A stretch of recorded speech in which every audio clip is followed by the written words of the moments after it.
Oke, baik. Selamat pagi anak-anak. Pagi. Oke, pagi ini saya mau cek dulu kehadirannya. Hadir semua nggak? Tidak. Ada yang tidak hadir. Berapa yang tidak hadir? Tiga orang. Oke. Siapa-siapa yang tidak hadir?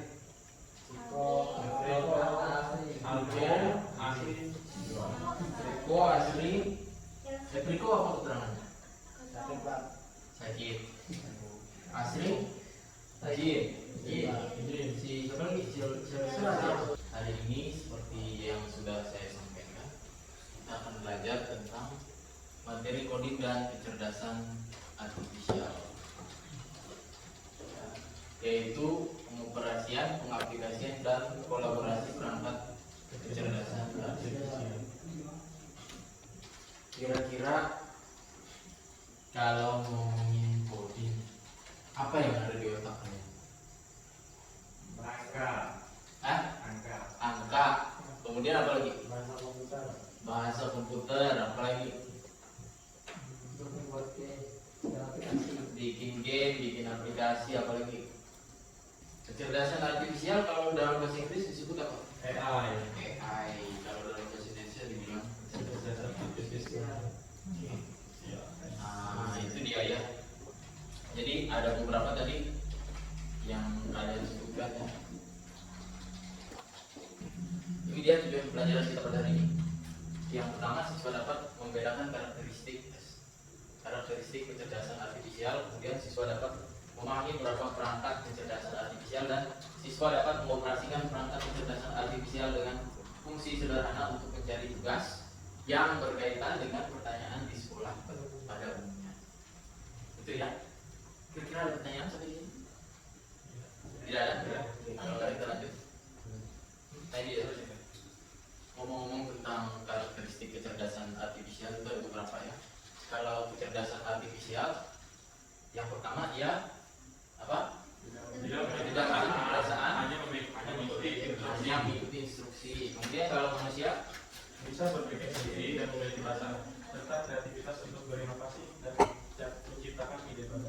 ya, mungkin dari kalian ada berapa yang udah pernah pakai kecerdasan artifisial itu sendiri ya? Atau semuanya sudah pernah? Semua. Oke. Kemudian kecerdasan artifisial itu dia belajar dari data program ya, yang diberikan, gitu ya. Kalau kecerdasan manusia dia bisa belajar banyak hal yang berbeda dan beradaptasi dengan lingkungan melalui interaksi sosial. Jadi kecerdasan artifisial itu dia nggak berinteraksi dengan sesamanya ya. Tapi kalau manusia dia bisa berinteraksi dengan sesama manusia. Kemudian yang ketiga apa? Hanya memahami hal yang ada dalam datanya. Hanya memahami hal yang ada di dalam datanya. Oke. Slide selanjutnya, ini ada prinsip dasar dan cara kerja kecerdasan artifisial. Nah, ini dia yang pertama.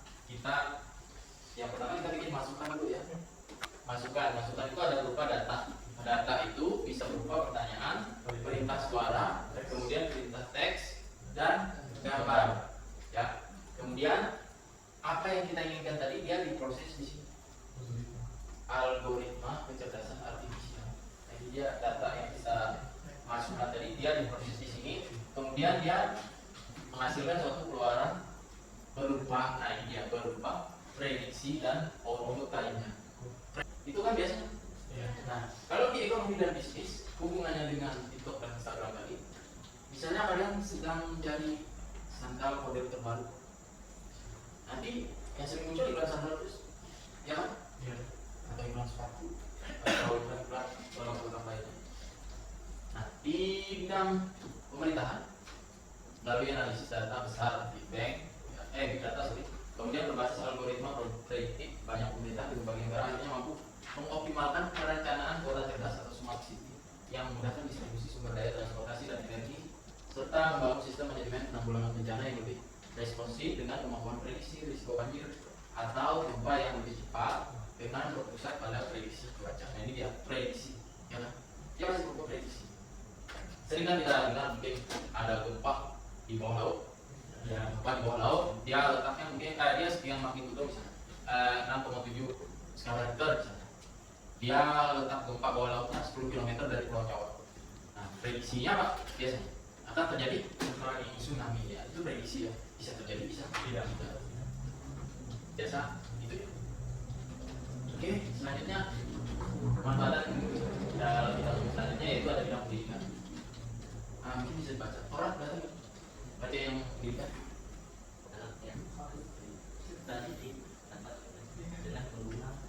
Krisis atau kabut. Pernah kan kita belajar pakai krisis? Pernah kan? Kabut pernah kan? Oke. Nah itu dia manfaatnya di bidang pendidikan mengenai kecerdasan artifisial ini. Kemudian di bidang kebudayaan, Vicky, baca Vicky. Teknologi seperti generatif adversarial network yang telah masuk contohnya proyek Google Apps dan Collector yang bekerja sama dengan museum di berbagai wilayah di belahan dunia menggunakan KA untuk memindai dan mengatakan lebih dari 250.000 artefak budaya termasuk batik Indonesia dan ukiran Jepang. Nah itu dia. Jadi seluruh orang di dunia bisa belajar melalui ini tadi. Itu canggihan kecerdasan artifisial. Yang bahkan bisa dilakukan dengan jauh lebih cepat dibandingkan diagnosis manual oleh ahli radiologi. Ini dia ya, mendeteksi apa tadi? Pakai MRI dan CT scan. Mungkin kalian pernah tahu ya, atau pernah mendengar, mudah-mudahan tidak pernah terjadi dengan kalian. Jika orang patah tulang, ya kan? Kita nggak bisa lihat secara langsung, ya kan? Patahnya seberapa parahnya, ya kan? Tapi dengan adanya CT scan, kemudian MRI tadi dia bisa kelihatan kan? Sampai mungkin ada serpihan di dalamnya dia melihat serpihan tulangnya. Oke. Di bidang industri dan manufaktur, ini yang paling besar. Aplikasi KA di industri manufaktur meliputi robot kolaboratif, yaitu robot yang dirancang untuk berkolaborasi untuk mengoptimalkan proses rantai pasokan mulai dari pengadaan bahan baku hingga pengiriman produk jadi. Nah, itu dia di industri dan manufaktur ya. Selanjutnya di bidang teknologi dan rekayasa. Teknologi dan rekayasa. Si Lutfi, baca Lutfi. Digital, pabrik Toyota telah mengadopsi AI powered robotik yang mampu belajar dari gerakan operator, tapi juga memfile lalu di mana fleksibilitas produksi dan keberlanjutan sumber daya menjadi sesuatu yang esensial. Ini dia contoh ilustrasi gambarnya. Itu dia teknologi rekayasa di bidang kecerdasan artifisial. Selanjutnya, nah ini dia pemanfaatan dalam bidang khusus. Ya, pemanfaatan dalam bidang khusus yang pertama ada teknologi informasi dan komunikasi, yaitu penguatan keamanan cyber. Ya. Kemudian ada analitik data skala besar, kemudian optimasi sistem Internet of Things, kemudian manage dan manajemen. Kemudian ada pemanfaatan dalam bidang khusus seni, kerajinan dan pariwisata. Nah ini dia tentang pariwisata ya. Kalian bisa lihat nih contoh bangunannya sudah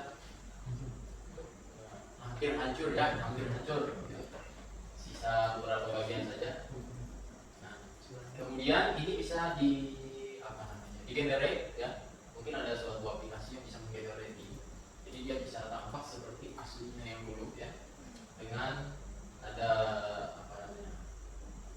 ada gambaran gitu. Ada gambarannya supaya bisa menjadi seperti aslinya. Nah ini dia. Selanjutnya pemanfaatan dalam agribisnis dan agroteknologi. Ini sebenarnya harus dikembangkan di wilayah kita ya. Contoh di sini pemanfaatan KA dalam agribisnis. Yang pertama prediksi panen dan permintaan pasar. Jadi KA menganalisis data cuaca, tren pasar, serta kebutuhan konsumen untuk panen itu sendiri, mengatur alur panen dan memprediksi kapan bisa panen. Berbagai profesi di bidang kecerdasan artifisial. Yang pertama ada data scientist, kalian bisa lihat di sana. Kemudian machine learning engineer, ya. Kemudian ada AI research scientist. Profesi yang fokus pada pengembangan aplikasi berbasis kecerdasan artifisial dan termasuk aplikasi yang menggunakan mesin learning. Ada pertanyaan sampai sini? Tidak ada? Kalau tidak ada saya lanjut ya. Oke, nah ini dia lembar kerja peserta didik. Kalau tidak ada pertanyaan, saya kasih tugas saja, Pak. Siap? Siap. Oke. Yang pertama ini tugasnya seperti ini. Siap, KA atau kolaborasi? Kolaborasi. Kolaborasi. Oke. Yang kedua berolahraga. Manusia. Nah, saya kasih waktu kurang lebih 5 menit. 5 menit atau 10 menit? 5 menit ya cukup ya. Untuk yang pertama. Jangan lupa tulis nama dalam kelas. Ini nanti kalian tentukan sendiri ya. Kemudian yang kedua nanti ada ini. Nah ini dia. Masing-masing kelompok mempresentasikan aplikasi yang menggunakan kecerdasan artifisial. Nah, ini saya mau bagi kelompok dulu ya. Saya bagi 3 kelompok ya. Ya, ada yang berlima, ada yang berempat. Iya kan, otomatis sama yang dijawab harusnya.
Hai teman-teman, perkenalkan kami dari kelompok yang ingin menjelaskan tentang kecerdasan artifisial DeepSeek. Nah, inilah yang akan kami jelaskan. Kenalan nama? Ayo, dulu perkenalkan nama.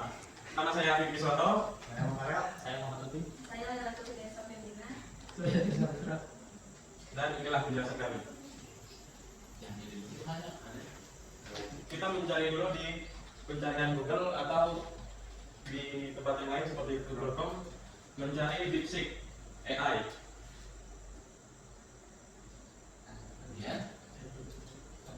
Kemudian dipilih. Ya, ini dipilih. Nah, di sini kita sebelum masuk ke DeepSeek-nya, kita harus menggunakan email atau password kita. Google. Ya, boleh. Kita bisa juga menggunakan login via email Google. Verifikasi dulu, memastikan bahwa kita ini manusia bukan robot. Lanjutkan. Nah, di sini sedang muncul tabel pencarian. Kita bisa mencari apa yang kita mau. Ini saya akan menjelaskan apa sih itu DeepSeek. Nah, satu, DeepSeek adalah model bahasa besar yang dikembangkan oleh perusahaan DeepSeek dari Cina. Saya adalah versi terbaru dari model ini yang dikenalkan sebagai DeepSeek V3. Dan kemampuan utama dirancang untuk melakukan berbagai tugas berhubungan dengan bahasa dan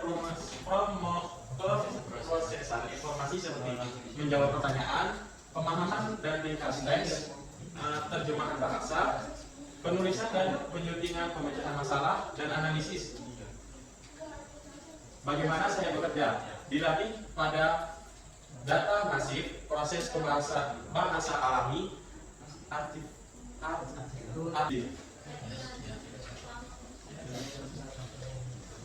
Saya adalah pesaing langsung dari model seperti ChatGPT dan OpenAI. Itu dari Transformers dan Gemini dari Google, perbedaan nama tetap ada. Perusahaan pengembangan, saya dikembang oleh DeepSeek, bukan OpenAI atau Google. Model dan pelatihan, setiap model memiliki arsitektur, data pelatihan dan teknik optimasi yang sedikit berbeda, yang menghasilkan kepribadian dan kekuatan yang unik di area tertentu. Akses dan fitur, saat ini saya memberi gratis untuk digunakan dan memiliki fitur unik seperti kemampuan untuk memproses dokumen PDF, PPT, kelompok dan lain-lain yang Anda unggah, yang memungkinkan saya meringkas atau menjawab pertanyaan berdasarkan isi file tersebut. Saya juga memiliki konten yang sangat panjang, 120 token. Artinya saya dapat mengingat dan merujuk kembali informasi dari percakapan yang sangat penting. Bravo dan serbaguna yang hadir untuk membantu Anda mengerjakan tugas-tugas yang Sudah ketahui. Anda tidak ketahui, misalnya secara gratis, misalnya Anda ingin melakukan apapun dengan DeepSeek, kalian bisa lebih mudah untuk mencari sesuatu yang kalian inginkan. Itu, apakah teman-teman ada pertanyaan? Ada yang tanya, Mak? Boleh nggak? Ya, tanya apakah aplikasinya berbayar? Untuk saat ini kami untuk saat ini gratis dengan versi free DeepSeek ini. Ada pertanyaan lain? Dan oke, kami akan tutup presentasi kami. Dan cukup sekian. Mohon maaf tidak ada yang salah kata. Sekian dan terima kasih. Ya, itu tadi presentasi dari kelompok Vicky dan kawan-kawan membahas tentang DeepSeek. Kita kasih tepuk tangan.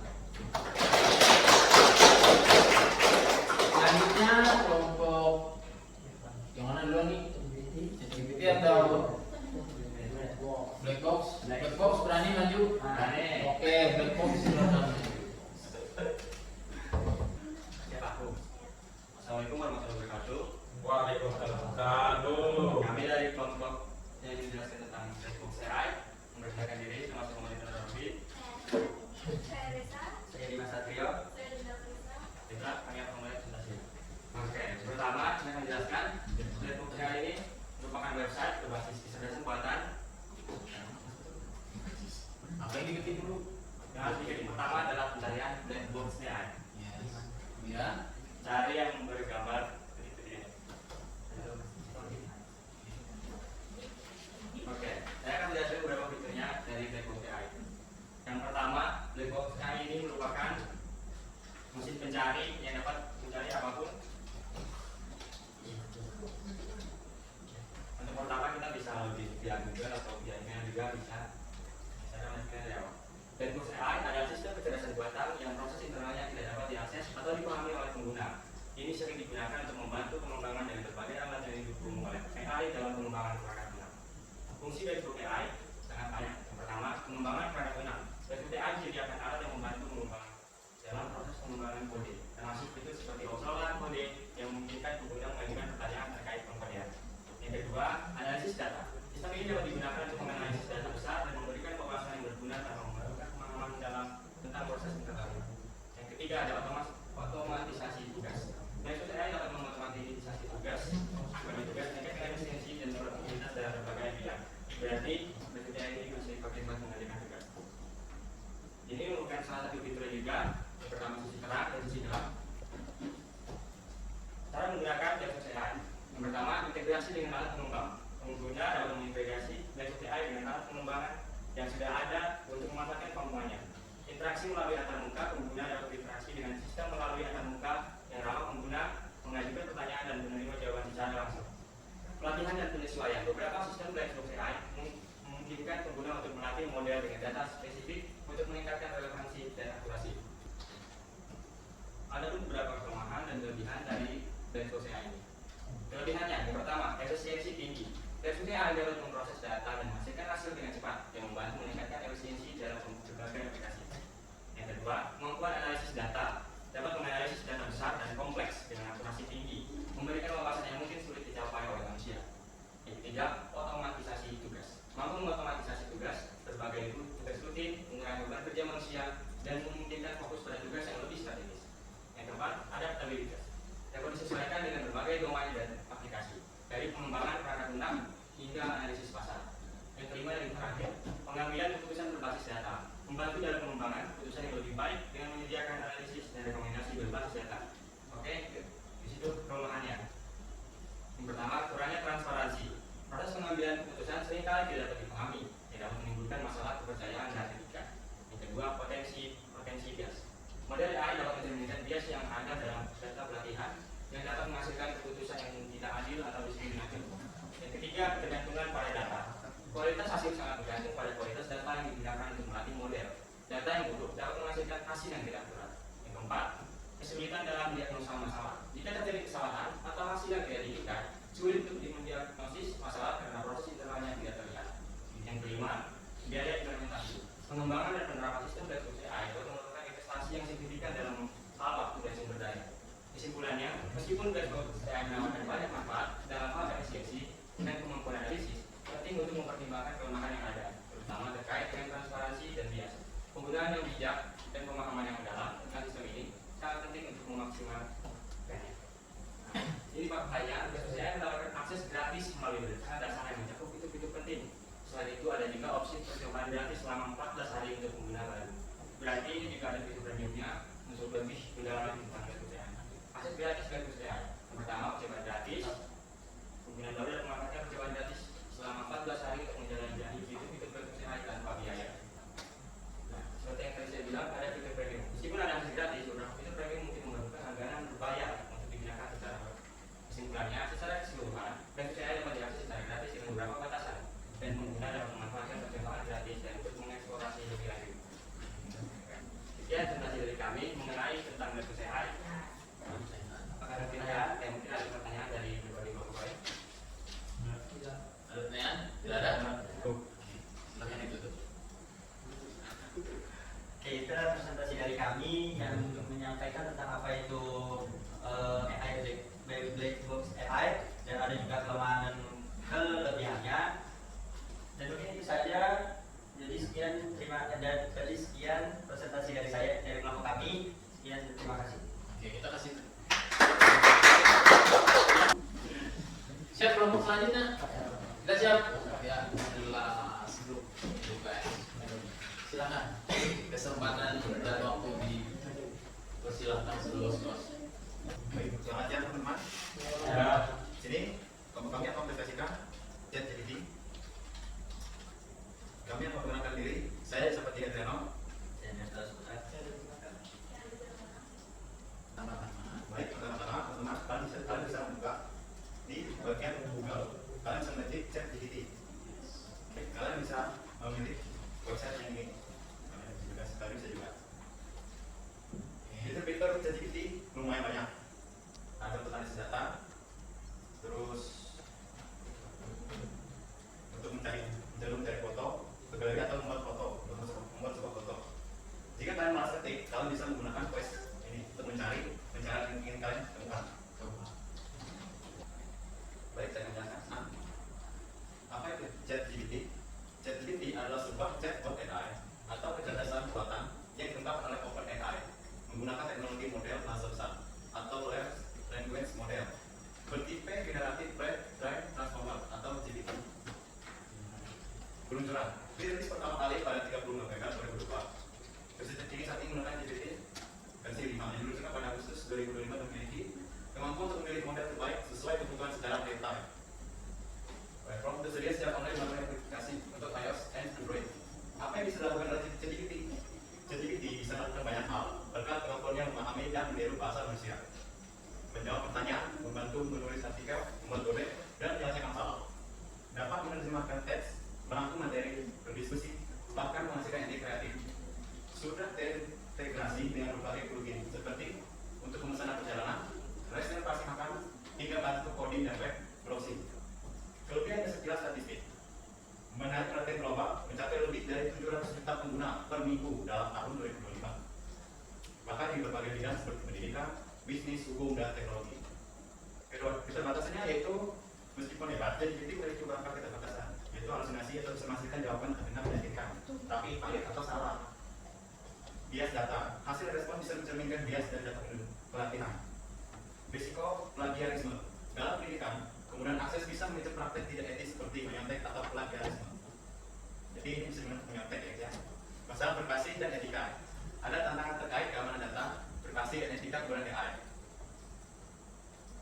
Yang pertama, akses gratis atau free. Tersedia untuk semua pengguna tanpa biaya. memberi akses terbatas ke model GPT 4.0. Model multimodalnya yang bisa memproses teks, gambar, dan suara. Meski dengan batasan penggunaan harian, jadi setiap hari itu memiliki batasan penggunaan. Beberapa fitur baru seperti Deep Research juga tersedia dalam versi ringan atau lightweight, tetapi dengan kuota rendah, misalnya 5 kali per bulan untuk pengguna gratis. Baik, jika tidak ada pertanyaan, sekian saja yang dapat kami sampaikan tentang ChatGPT ini. Sekian, terima kasih. Jadi kita masuk ke bagian referensi dan kesimpulan. Jadi tadi ya ada beberapa, ada kolaborasi, kemudian ada pembahasan kita dari awal tadi. Dapat saya simpulkan, kemudian dari tugas-tugasnya saya simpulkan singkat aja. Jadi ini tadi kelompok itu pakai apa? Basic. Ini pakai ChatGPT, ini pakai black box. Kira-kira dari tiga ini menurut kalian yang paling enak digunakan yang mana? Semuanya ChatGPT. Emang bisa sih gratis? Basic gratis full kan? Ya, Cuma dia masih ada kayak ya, kalau masalah biasa Pak, ada kekurangan dan kelebihannya masing-masing. Kalau si ChatGPT tadi dia ya penjariannya satu kali terbatas gitu. Kalau mau banyak lagi besok bisa dilanjutkan besok nanti. Kalau punya ini tadi black box ya, kita cuma punya waktu 14 hari percobaan, ya kan? Nah, sisanya kita berbayar. Dan tiga ini yang paling ideal apa? Menurut kalian? untuk pelajar fisik. Untuk belajar musik ya? Saya belum terlalu mendalam juga masalah musik. Tapi sejauh ini saya rasa memang musik yang paling bagus. Oke, itu saja ya kesimpulannya pada hari ini. Kemudian saya ucapkan terima kasih karena kita sudah meluangkan waktu untuk belajar dari tadi sampai sekarang. Saya tutup pertemuan hari ini. Sebelum saya tutup, marilah kita berdoa menurut agama dan kepercayaan masing-masing. Berdoa, baik.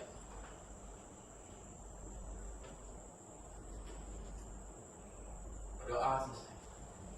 Selamat siang. Untuk kita semua.